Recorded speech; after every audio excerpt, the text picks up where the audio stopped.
Hi friends, this is Pastor Kathy. Just a note, this is not necessarily a kid's video. Hope lies in wait.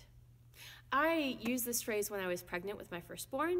It was February and there was snow on the ground, and I saw a stand of daffodils coming up out of the ground.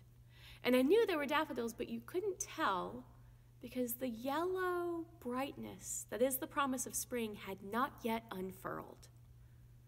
The yellow was being held, tightly furled, in the green promise of spring, while the entire ground was laden with snow.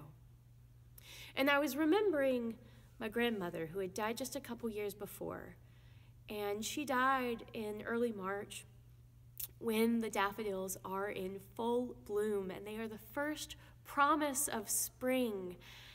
And so every time I see daffodils, my grandmother's favorite flower, I remember how her home was surrounded by yellow blooms. This promise that lays dormant in the winter to come to full bright yellow glory in early spring. Hope lies in wait. It's true for us for this Advent, too, this hope lying in wait. And I hold this waiting of hope, where hope embodied rests in the waiting, anticipating a time when hope itself will be fulfilled. And so, hope lies in wait. This then is an invitation to me for a time of waiting, of rest, of acknowledging that action is not always called for.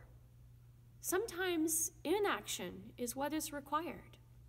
Not for the exchange of purpose, but for simply the call to exist without needing to produce something.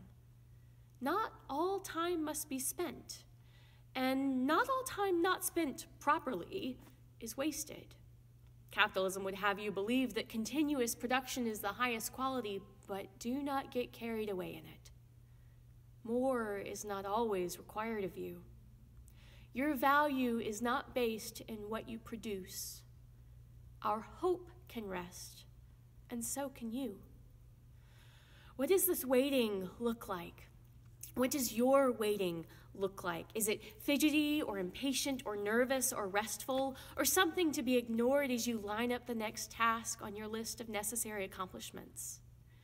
As we wait this Advent, remembering the darkness of the womb that echoes the darkness of the tomb, both of which held labor for our Christ, where is life calling you to receive this waiting? What are you doing to get ready? How are you preparing to celebrate and possibly to mourn? What needs to be let go of? What needs to be let go of in order to have hands ready to receive the gift of God's renewed presence? I don't know who needs to hear this, but if it's you, I hope you receive it. Maybe I just need to hear it myself as I wait, as I rest, as I heal from yet another cold. And so I return to this reminder that hope lies in wait. Everything else flows from this. Our hope then is not something that we can do on our own. It may yet be ordinary, because the ordinary holds such joy, and we have seen what the world creates when everything and every time is interesting. The ordinary may yet hold joy and love and peace.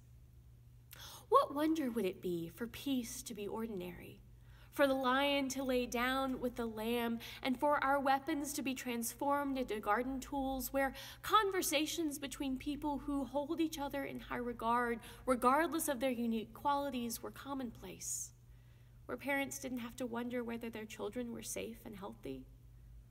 That is my hope. What if love extended beyond our imaginations? What if joy overtook us? What if hope was fulfilled? What if we were ready to receive it? Maybe this is a prayer for Advent, or for you, or for me. Peace be with y'all this Advent season. Goodbye.